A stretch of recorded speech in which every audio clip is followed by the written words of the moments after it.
dice así la palabra de Dios, Romanos capítulo 15, del 1 al 6.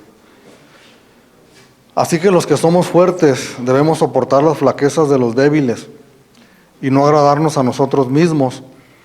Cada uno de nosotros agrade a su prójimo en lo que es bueno, para edificación, porque ni aun Cristo se agradó a sí mismo, antes bien, como está escrito, los vituperios de los que te vituperaban cayeron sobre mí. Porque las cosas que se escribieron antes, para nuestra enseñanza se escribieron, a fin de que por la paciencia y la consolación de las Escrituras tengamos esperanza. Pero el Dios de la paciencia y de la consolación os dé entre vosotros un mismo sentir según Cristo Jesús, para que unánimes a una voz glorifiquéis al Dios y Padre de nuestro Señor Jesucristo. Amado, estamos a punto de terminar la carta a los romanos. Estamos ya comenzando el capítulo 15. Y pues parece que fue ayer, ¿verdad? Como dice la frase, ¿no? Cuando comenzamos esta carta. Pero es importante recordar, porque nos maravilla, ¿verdad?, la manera que el Espíritu Santo guió a este hombre, a este siervo, el apóstol Pablo, para escribir esta carta. En sus comienzos, como el apóstol Pablo comienza esta carta. Si recordamos específicamente estos momentos de la descripción que hace el apóstol Pablo de la humanidad de todos nosotros, de la naturaleza pecaminosa de nosotros, como en el capítulo 3 y en el versículo 9, como el apóstol Pablo escribe diciendo: ya hemos acusado tanto a gentiles como a judíos, que todos están bajo condenación. Es importante recordar esto, hermanos, porque aquí en el capítulo 15 ya tenemos una iglesia formada, una iglesia con algunos problemas. Judíos por un lado, gentiles por el otro, ya salvos por la gracia y por la misericordia de Dios, miembros de una congregación. El Señor los había rescatado, los había salvado.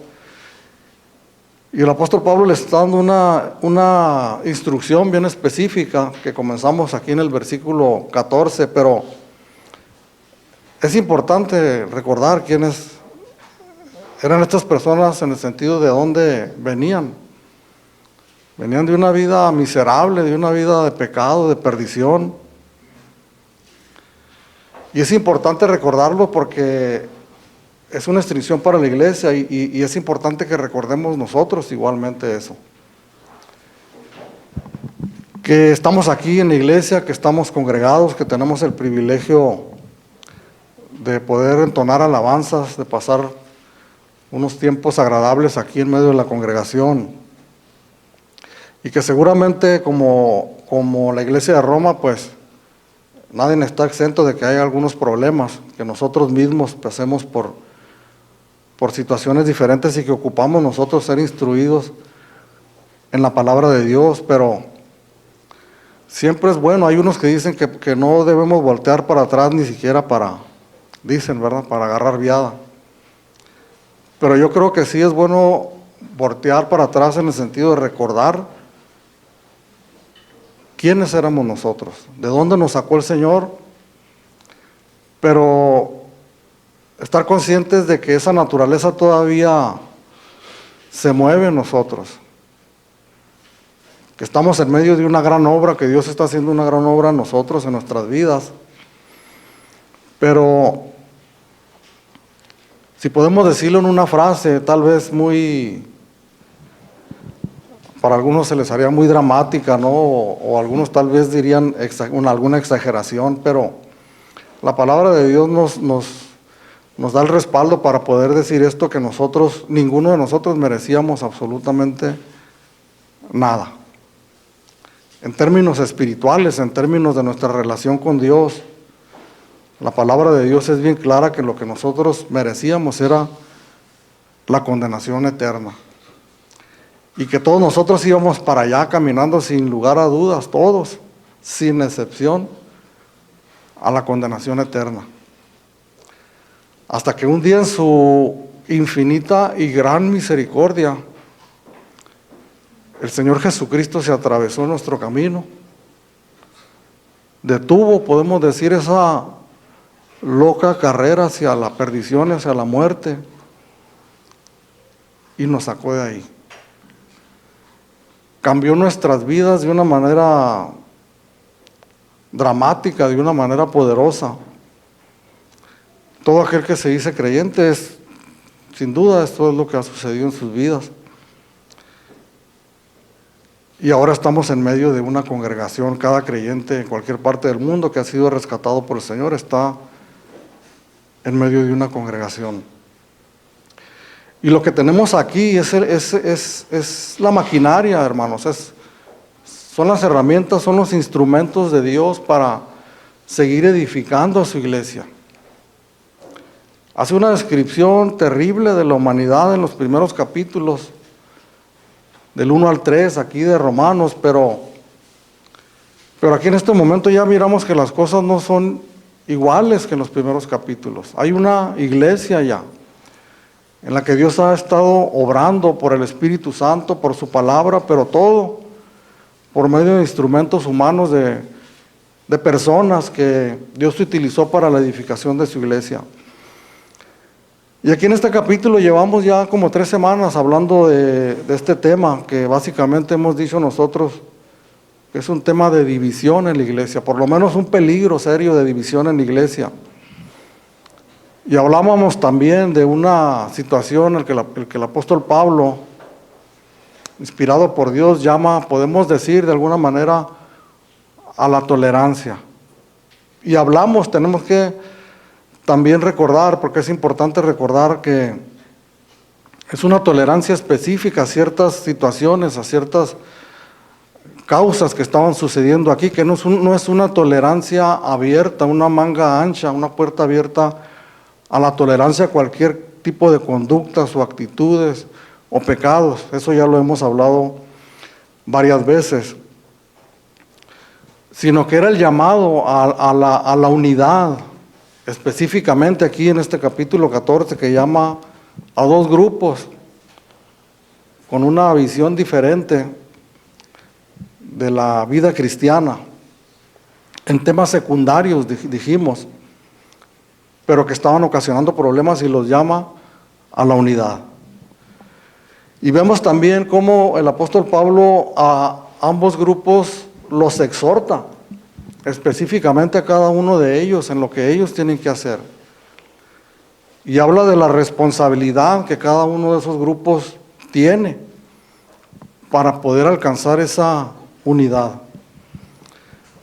Pero a lo largo de esta lectura del capítulo 14, creo que nos hemos dado cuenta de que, si bien es cierto que la responsabilidad recae en todos, pero es muy visible, es muy notorio que el apóstol Pablo recarga la responsabilidad más en un grupo que en el otro.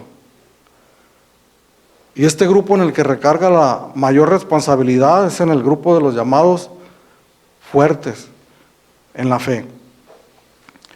Y aquí al llegar al capítulo 15 que leímos, podemos decir que es la conclusión de la enseñanza del apóstol Pablo en este tema. Los primeros 6 versículos es con lo que concluye el apóstol Pablo. Por eso, cuando utilizas estas frases que vienen aquí en la versión que yo tengo, Reina Valera, así que, es precisamente hablando de la conclusión. Concluimos entonces que, y escribe enseguida el apóstol Pablo, los que somos fuertes debemos soportar las flaquezas de los débiles y no agradarnos a nosotros mismos.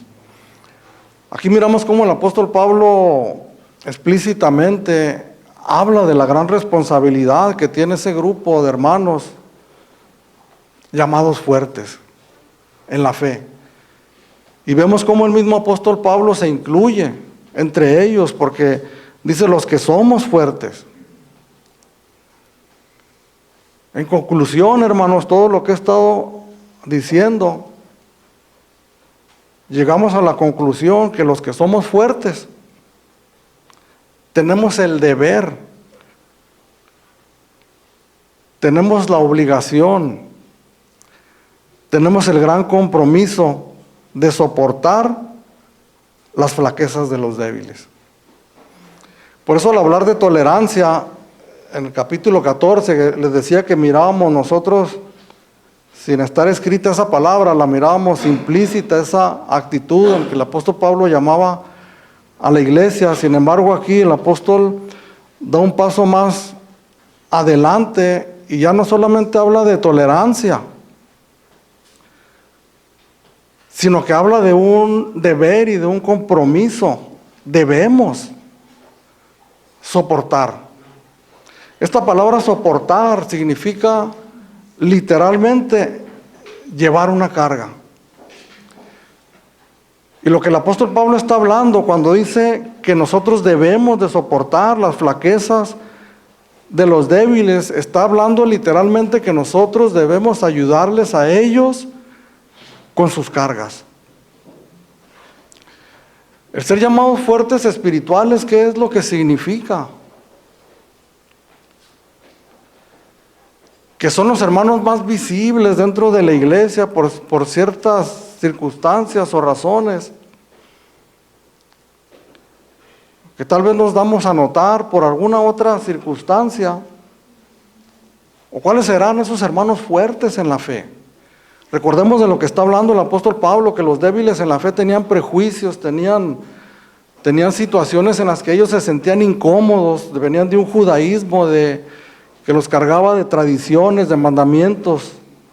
Muchos mandamientos que habían sido escritos por Dios, pero otros mandamientos que habían sido añadidos por los maestros judíos. Ellos habían conocido al Señor Jesucristo como su Salvador, pero traían esos prejuicios arrastrando, de tal manera que cuando había un convivio dentro de la congregación y se comían alimentos o se bebía algún tipo de bebida, de vino que ellos consideraban que estaba contaminado, era una lucha terrible para ellos. Prejuicios que habían, cargas que les era muy difícil para ellos abandonar, decíamos la semana pasada, de la noche a la mañana.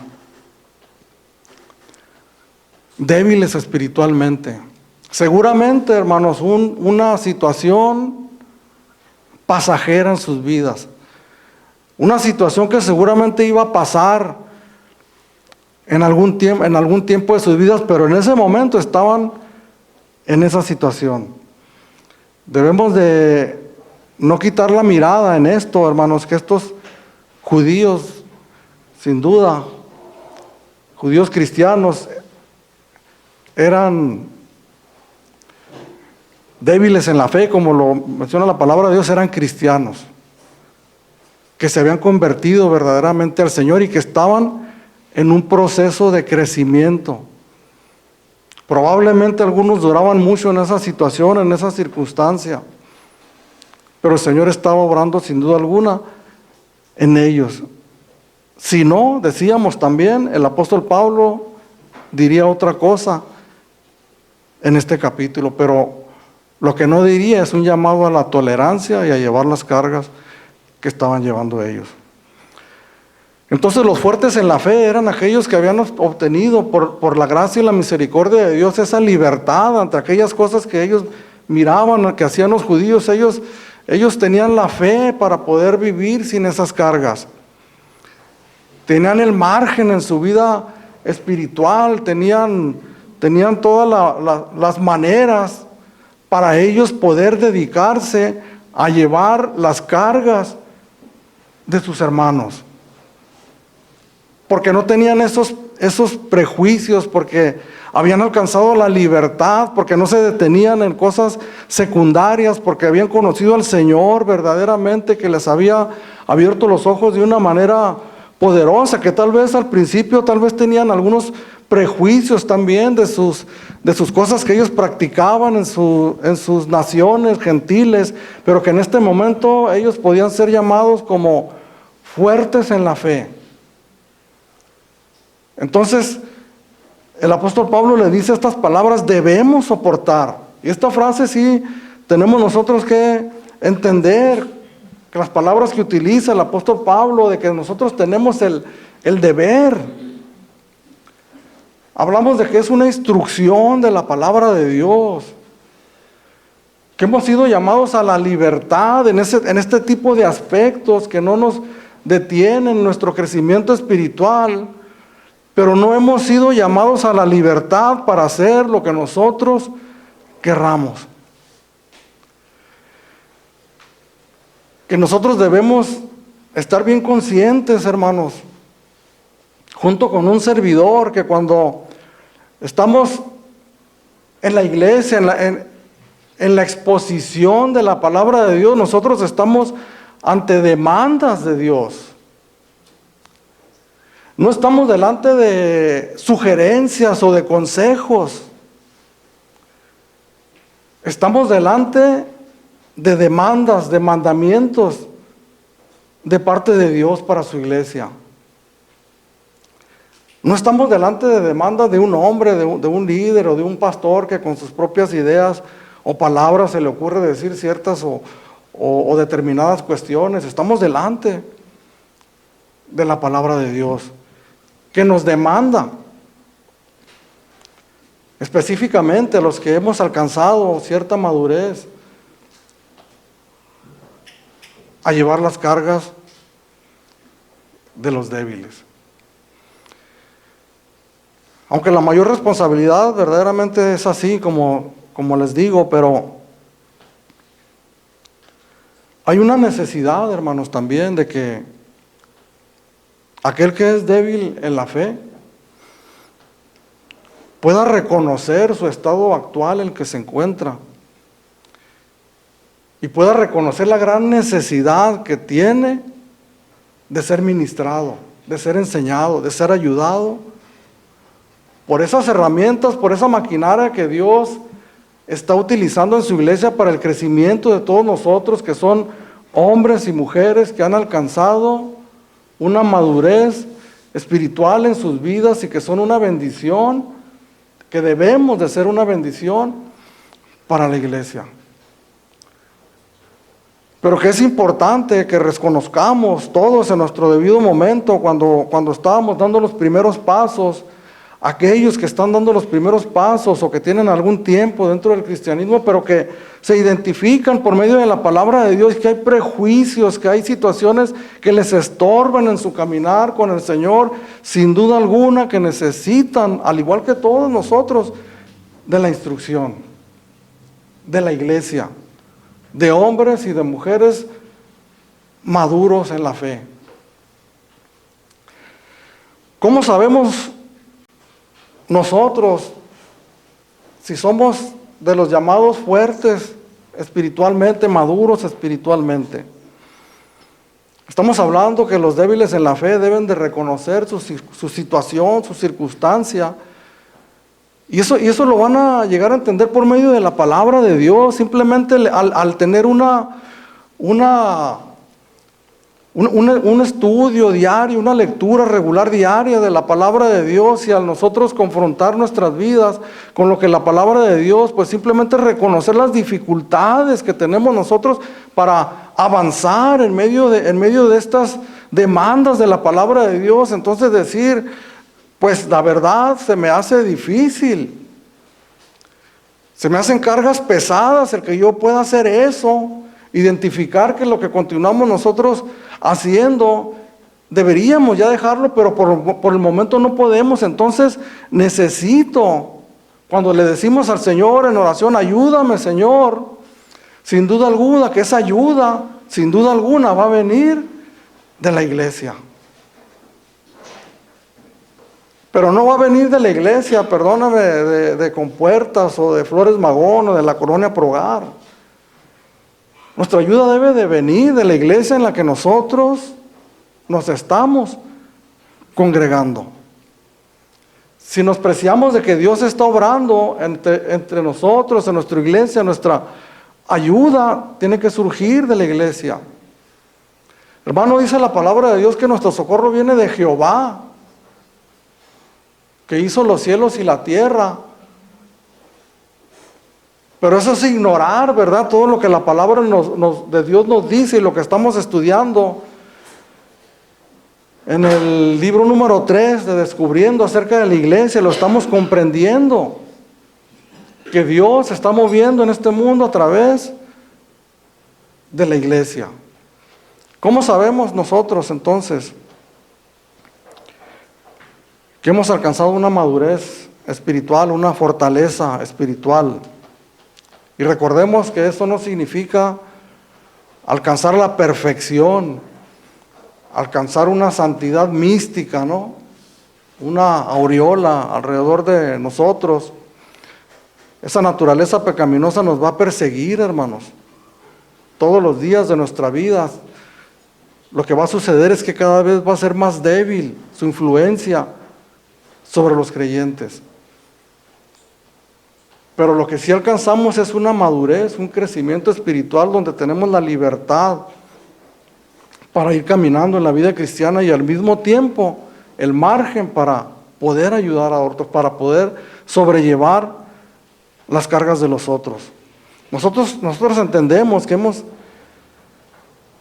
alcanzado esa madurez espiritual dependiendo de cómo nosotros atendemos a estas demandas de Dios. De si nosotros las abrazamos, las atendemos y caminamos en ella y decimos amén, así es. Es mi deber sobrellevar la carga de los más débiles, lo entiendo y lo podemos poderlo entender como un privilegio al saber que es Dios el que nos está encomendando esa gran obra. ¿Y por qué podemos entender que estamos caminando en la madurez cuando atendemos a estas palabras? Porque precisamente la naturaleza humana pecaminosa tiende hacia el lado contrario. ¿Cuál es nuestra actitud hacia personas que tienen prejuicios, hacia personas que miramos que no avanzan, que no caminan, que son débiles en la fe? ¿Cuál es la actitud de la naturaleza carnal? Vamos a trasladarnos al mundo cuando no conocíamos al Señor, cuando conocemos a personas débiles, a personas frágiles de carácter, emocionalmente, nos llegan a cansar, nos llegan a enfadar. Está el menosprecio, está inclusive el tratar de abusar del débil. Esa es la naturaleza, si ahí atiende, la naturaleza pecaminosa, carnal. Pero el llamado de Dios es precisamente lo contrario. Hacer morir eso, precisamente aquello, y caminar en una corriente completamente distinta y diferente de lo que miramos en este mundo. Por eso menciona el apóstol Pablo al terminar, y no agradarnos a nosotros mismos. Porque parte de la naturaleza pecaminosa es precisamente el agradarnos a nosotros mismos. El podernos sentir bien con lo que nosotros somos, con lo que nosotros hacemos. El buscar hacer las cosas siempre y cuando me agrade, me sienta bien. El poder hacer las cosas que agradan a mi carne, a mi naturaleza pecaminosa. Estamos hablando de un egoísmo, en donde el centro somos nosotros mismos. No podemos caer en ese engaño de estar buscando las cosas de Dios, ¿verdad? Como se menciona esta frase, buscar las cosas de Dios, pero para un beneficio personal propio, en donde nosotros estemos buscando el poder sentirnos realizados. Mi meta de vida, poder realizarme dentro del cristianismo, poder ser un pastor, ser un líder, pero que es correcto, pero al pensarlo en términos de nosotros mismos, entonces estamos mirando que nosotros estamos equivocando el camino. Porque Dios no nos llamó para agradarnos a nosotros mismos, Nos llamó para agradarle a Él. Cuando dice el versículo 2, cada uno de nosotros agrade a su prójimo. Aquí debemos de entender también, poder identificar las fronteras que nos marca la palabra de Dios para no extendernos más para allá. Porque ¿en qué debemos de agradar a los demás? La naturaleza humana busca, ¿verdad?, la aprobación de los demás. Busca el buen comentario, busca el estar bien con todos. A veces, tal vez inconscientemente, empieza uno o cualquiera que sea, en este caso, predicador, empezar a hablar cosas que agraden a las personas, que les produzcan un sentimiento agradable en sus vidas. El poder mirar las sonrisas de las personas al estar escuchando la palabra de Dios. Le dice el predicador, les está agradando lo que estás diciendo. Recuerdo hace muchos años que fui a visitar a mi hermana Silvia, mamá de Fabiola, en la ciudad de Azusa. Y recuerdo que me senté a mirar la televisión y le empecé a cambiar y miré a un hombre hablándole a una multitud de personas con una gran sonrisa en los labios. Yo todavía no conocía a esa persona, ni a muchos otros que después llegué a conocer. Y las palabras que estaba hablando pues eran en el idioma inglés, que no entiendo. Pero me llamó mucho la atención eso, las sonrisas de las personas, sentadas muy a gusto en su silla y escuchando con agrado las palabras de aquel hombre. Me acuerdo que Fabiola iba pasando por ahí y le dije, mira, este hombre, qué gracia para... quién sabe qué estará diciendo, pero mira cómo están las personas. Y ya me dijo, no hombre, esta persona es Joel Austin. Con el tiempo yo conocí su ministerio y palabras que agradan a las personas. Hay una palabra para todos, para el que está en pecado, para el que está en adulterio, para el que está en drogadicción. Hay una palabra para hacerlos sentir bien, para darles cabida, ¿verdad? Y no inquietarlos mucho. Pero no es esto lo que está hablando el apóstol Pablo cuando nos dice que cada uno de nosotros agrade a su prójimo. En el versículo anterior nos dice que no debemos agradarnos a nosotros mismos, sino que tenemos cada uno de nosotros que agradar a su prójimo.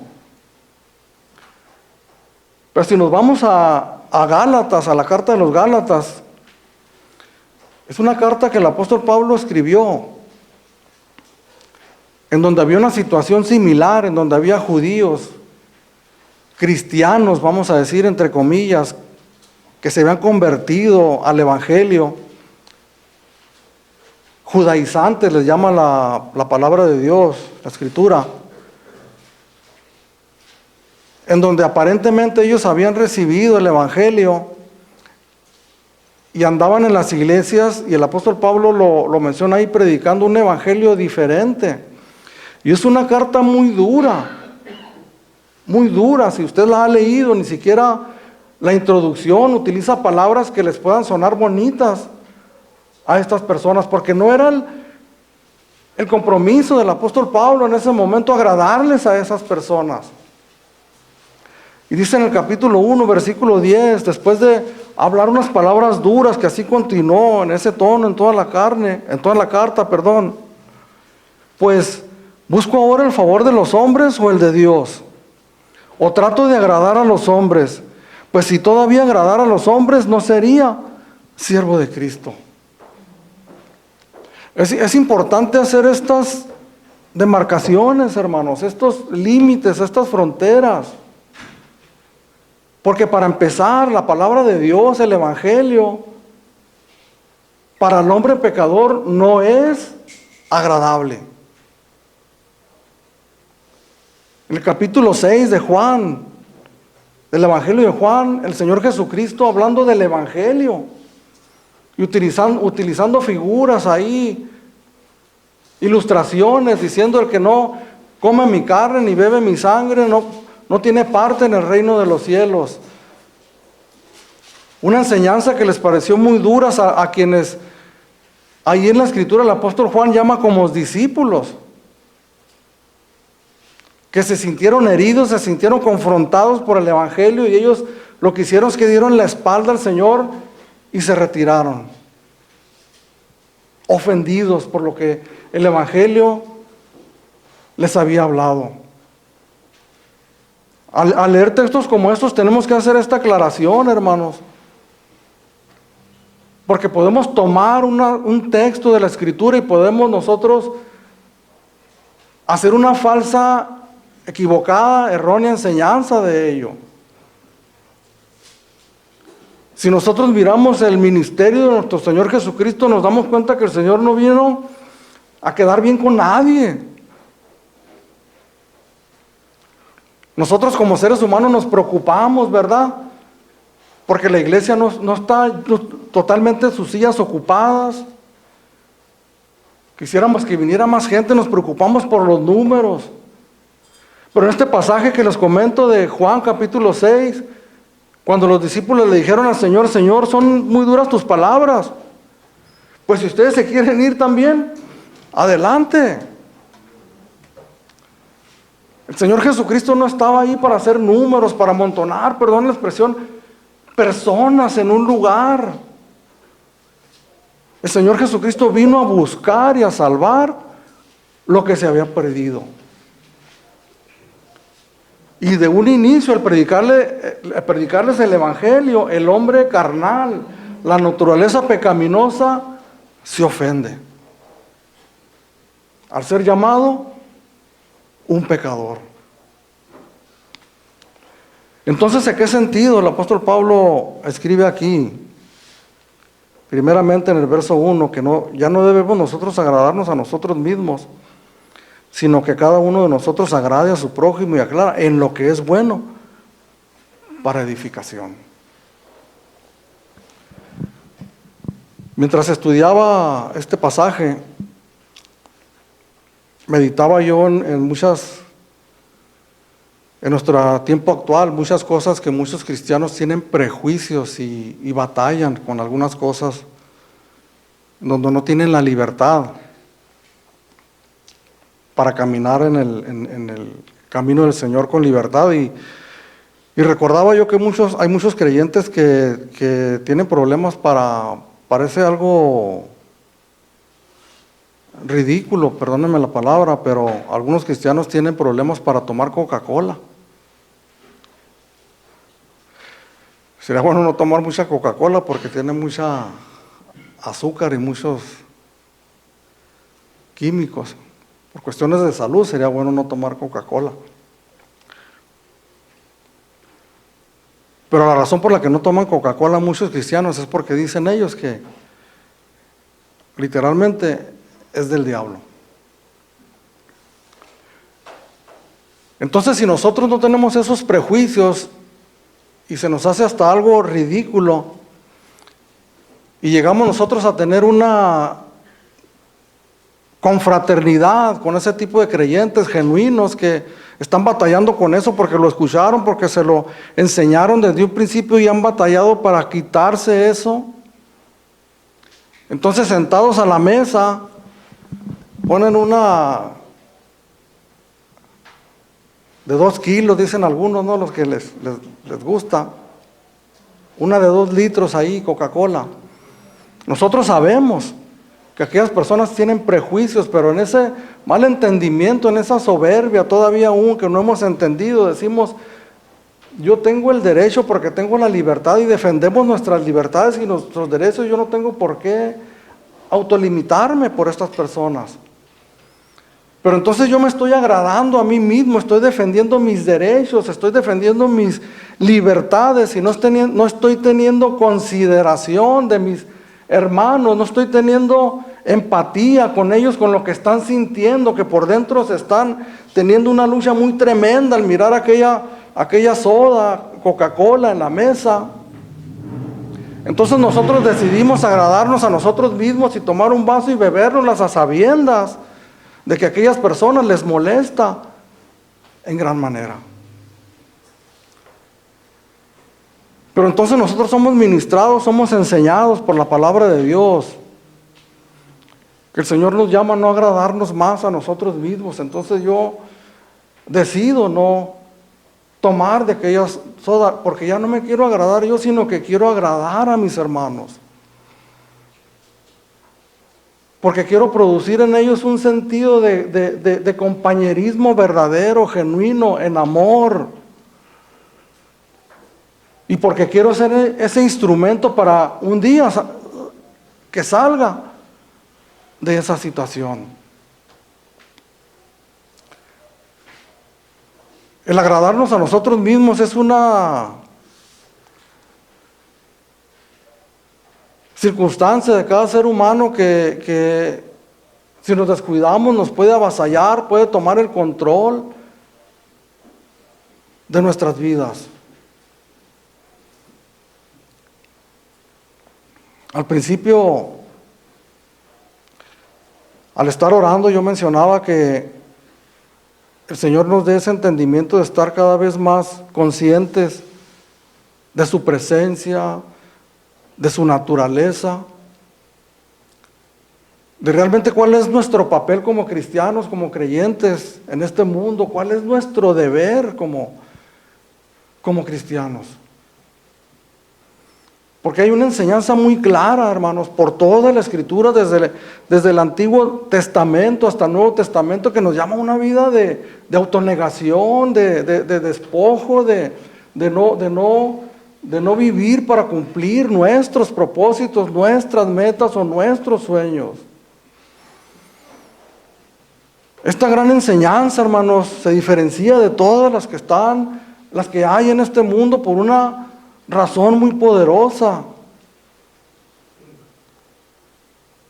Que esta enseñanza se identifica con una persona maravillosa, hermosa y poderosa, que es la persona de nuestro Señor Jesucristo. ¿Hacia dónde volteamos nosotros para darle un rostro, para darle un cuerpo a estas enseñanzas, a esta doctrina? ¿Hacia dónde volteamos nosotros para ver un prototipo de aquello, un ejemplo maravilloso? Volteamos hacia la persona maravillosa de nuestro Señor Jesucristo, que aunque nosotros no le vimos ni lo hemos podido ver de manera natural, pero sabemos que la palabra de Dios nos da testimonio de que anduvo en este mundo, que hombres que estuvieron con Él nos dan testimonio de lo que palparon sus manos y de lo que miraron sus ojos y de lo que escucharon sus oídos tocante al verbo de vida. Y cuando miramos el ejemplo de Jesús, hermanos, que nos dice aquí el versículo 3, y me gusta esta frase como la menciona cuando dice, porque ni aún Cristo. Estas frases se pronuncian cuando hablamos de alguien que está por encima de los demás. Porque ni aún Cristo se agradó a sí mismo. Ni aún la cabeza de la iglesia. Nosotros somos el cuerpo de la iglesia. Jesucristo es la cabeza de la iglesia. Es el que vino y dio su vida por todos nosotros. Es el Hijo de Dios. Es Dios mismo encarnado que vino a visitar este mundo para salvarnos de nuestros pecados. El Rey de Reyes, el Señor de Señores, el unigénito de Dios, que no hay nadie que se le pueda comparar, pues ni aún Él mismo se agradó a sí mismo. Vino a agradar a Dios y a cumplir su voluntad de una manera perfecta. Decía el Señor Jesucristo, mi comida es que haga la voluntad de mi Padre. Es como decir, mi necesidad es, cualquier tipo de necesidad que yo tenga en este mundo es suplida por el hecho de hacer la voluntad de mi Padre, no mi propia voluntad. ¿En qué aspecto se negó nuestro Señor Jesucristo en su persona humilde en este mundo? A tener riquezas, a tener privilegios, a hacer un uso indiscriminado de sus poderes como Dios que Él tenía, sin duda alguna, con el propósito de agradar, perdónenme la frase, a un montón de pecadores que le rechazábamos sistemáticamente. Porque le rechazábamos al Señor, cada uno de nosotros, cuando no conocíamos al Señor. Lo hemos mencionado en algunas ocasiones. Sí, estaban las palabras en nuestros labios. Teníamos necesidades, Dios mío, ayúdame.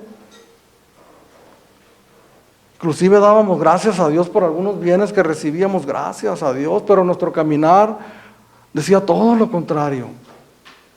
Simple y sencillamente las demandas de la palabra de Dios, había un rechazo continuo hacia esas enseñanzas que tenían un autor, que era el Señor Jesucristo. Sin embargo, Él se negó a sí mismo, no se agradó a sí mismo por amor a nosotros, ni aun Cristo. ¿Cuánto más nosotros, que somos polvo, que somos pecadores aún?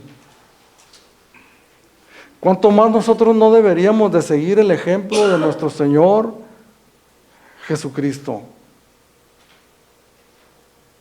Porque todo lo que el Señor pide a su iglesia, no hay una sola cosa que Él no haya hecho mientras estuvo en este mundo. Hay inclusive cosas que jamás vamos nosotros a poder llegar a hacer como Él las hizo. ¿Cuánto más nosotros no estaríamos dispuestos a renunciar a derechos pírricos, insignificantes, por el hecho de querer atesorar cosas para nosotros, defender, ¿verdad?, lo que yo considero que son mis derechos?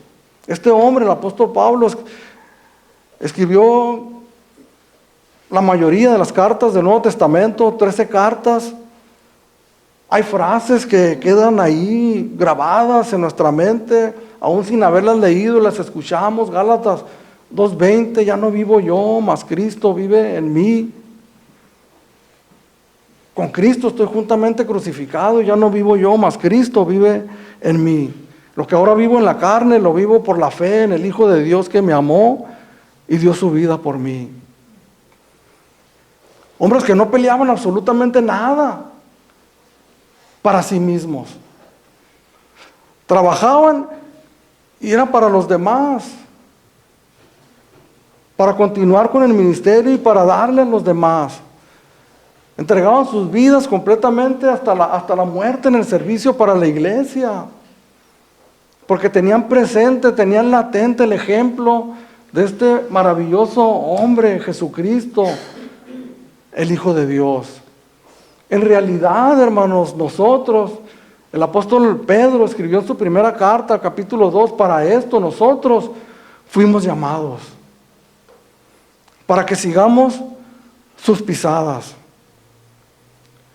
¿Cuál es nuestro prototipo? ¿Cuál es nuestro ejemplo a seguir, hermanos?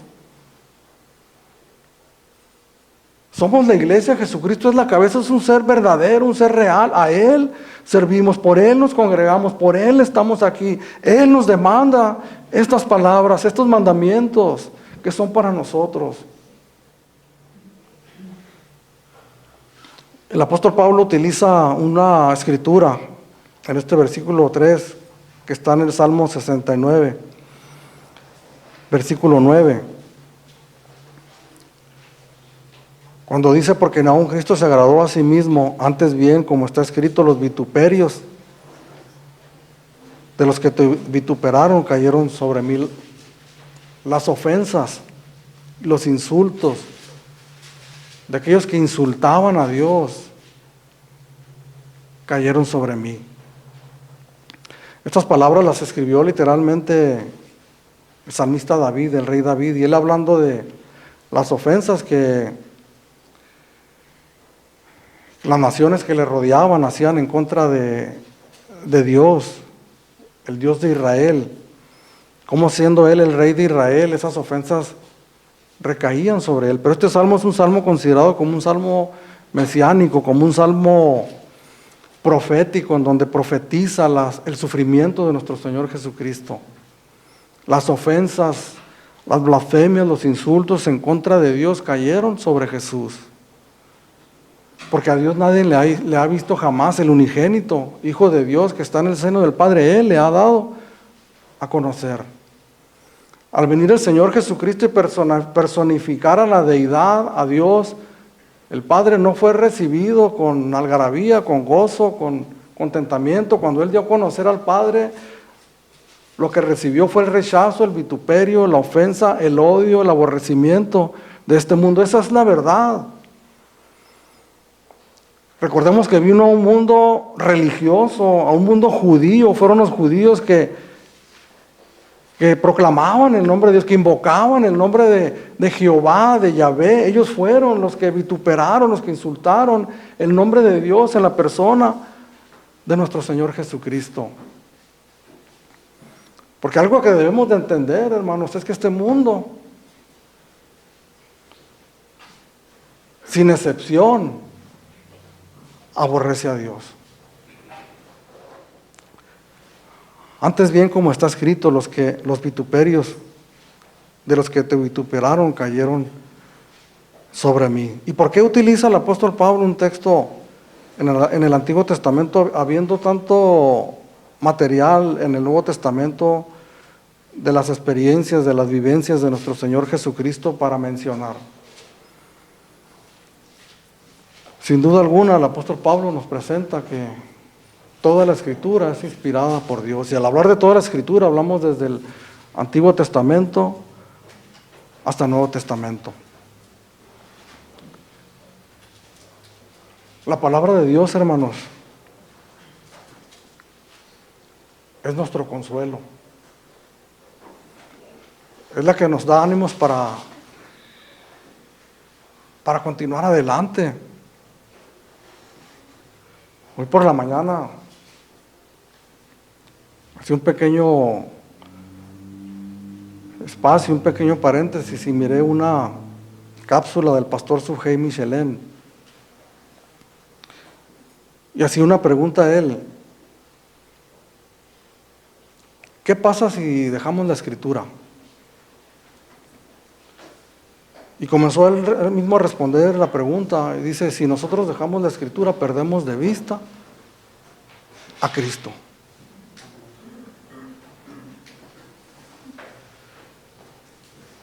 Si dejamos de lado la Escritura, perdemos de vista a Jesús.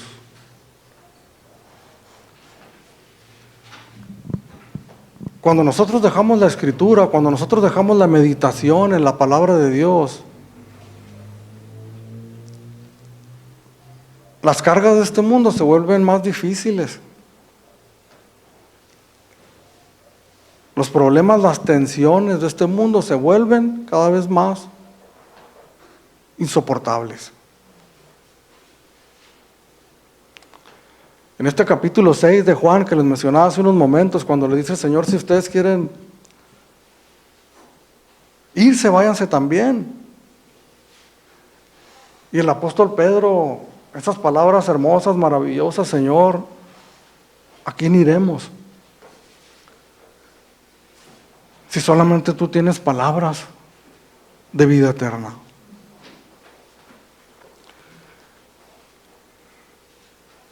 El apóstol Pablo, este hombre usado tremendamente por Dios, seguramente que tenía problemas, ¿no cree usted? Aflicciones. Él mismo menciona en sus escritos los obstáculos, la oposición que se levantaba continuamente. Todas sus cartas las escribió en medio de situaciones adversas, algunas de ellas dentro de una prisión. Yo me preguntaba cuántas veces ha de haber pasado por la mente de él dejarlo todo. Era un ser humano, no era un superhombre. Era un hombre fuerte en la fe, maduro espiritualmente, pero era un ser humano que todavía llevaba consigo la naturaleza humana pecaminosa, la debilidad, tal vez menos visible que al principio, pero ahí estaba todavía. Sin duda alguna, en algunas ocasiones se sintió desanimado al no mirar. Nosotros miramos la Escritura y decimos qué prolífico, qué fructífero que este hombre. De seguro la iglesia haber estado boyante por donde quiera que iba, miraba los resultados, pero de ninguno no era así. Plantaba una iglesia y después escuchaba noticias de que habían entrado falsos maestros que lo habían volteado completamente. Que aquellos por los que se entregó ahora hablaban, lo vituperaban a él. ¿Cuántas veces no debe haber estado él a punto de dejarlo todo? Pero jamás perdió de vista al Señor Jesucristo por medio de su palabra. Las Escrituras son nuestro consuelo, es nuestra motivación, es lo que nos alienta para seguir adelante. No podemos darnos el lujo, hermanos, de quitar nuestra mirada de la palabra de Dios. Es el rostro de Jesucristo delante de nosotros. Ya tenemos bastante en este mundo que menosprecien la Escritura, que la tengan en poco. He mirado videos, hermanos, donde hombres que queman la Escritura, muchachas, jovencitas que la pisotean, que le arrancan las hojas, que se burlan de ello. Es demasiado con eso para que nosotros hagamos a un lado la palabra de Dios.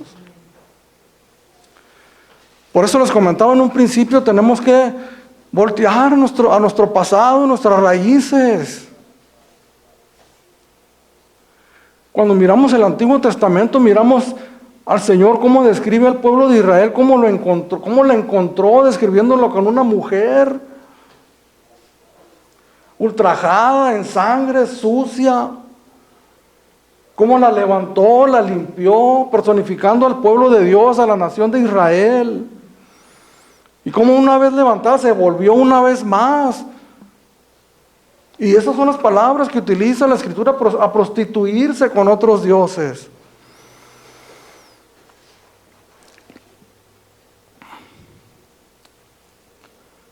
La palabra de Dios es nuestro consuelo, hermanos. No es una rutina, no es un ejercicio, no es una disciplina fría o seca, diaria de lectura de la Biblia. Es una devoción, es una comunión con nuestro Señor, es lo que nos mantiene unidos, hermanos, al cielo. Muchos de nosotros no estuviéramos aquí ya si no fuera por el consuelo de la Escritura, de la palabra de Dios.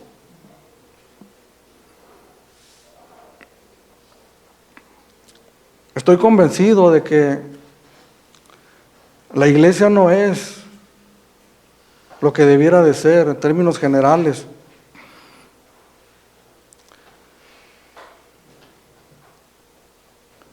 Entre otras cosas, y la principal creo yo, porque no estamos poniendo nuestra mirada como debiera de ser en la palabra de Dios. Bienaventurado el que oye mi palabra, dijo el Señor Jesucristo, y la guarda. Termina el apóstol Pablo con un deseo acerca de lo que ha estado hablando en el capítulo 14, versículos 5 y 6. Leemos el 4 para reafirmar lo que les acabo de decir en estos últimos 5 minutos. Porque las cosas que se escribieron antes para nuestra enseñanza se escribieron, a fin de que por la paciencia y la consolación de las Escrituras tengamos esperanza.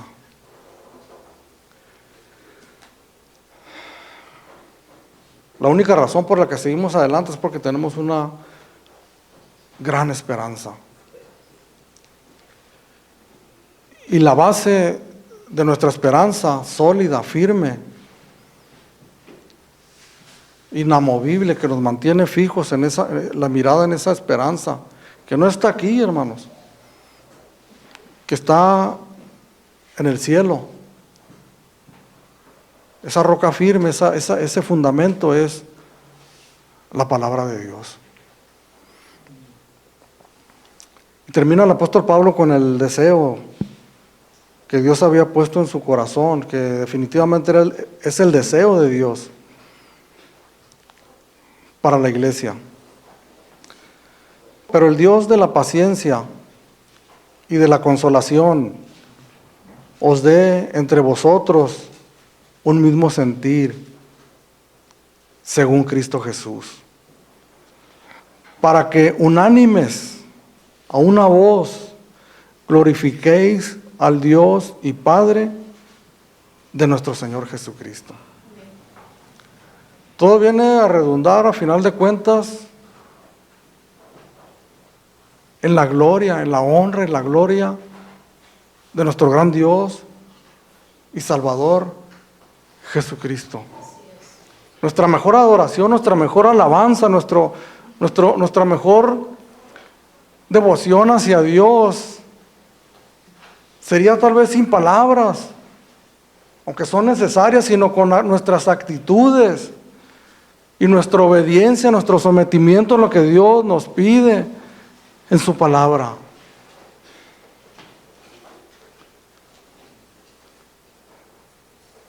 Nos cuesta trabajo mantenernos en ese espíritu, en esa actitud en la que estamos en este momento, ¿verdad? Meditando en lo que estamos escuchando en la palabra de Dios.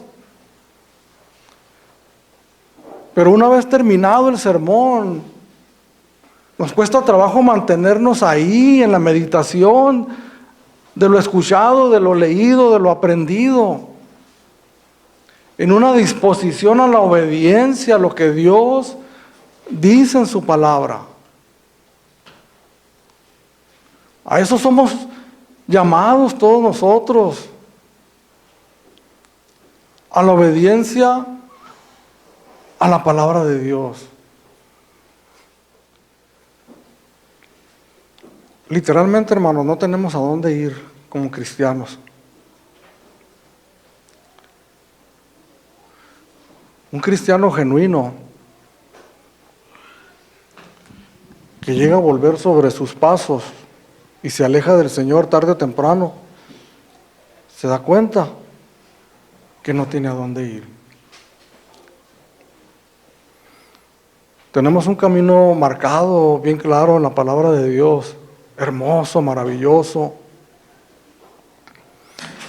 A veces se nos hace demandante, se nos hace a veces poco atractivo porque lo escuchamos o lo leemos con los ojos o con los oídos carnales. Porque la carne no se somete a Dios, ni quiere someterse tampoco. Pero cuando nosotros le reconocemos a Él como nuestro Señor y como nuestro Salvador y comenzamos a vivir una vida enfocados en Él, en su palabra, en sus mandamientos, esto se vuelve para nosotros algo hermoso, que no cambiaríamos por nada del mundo.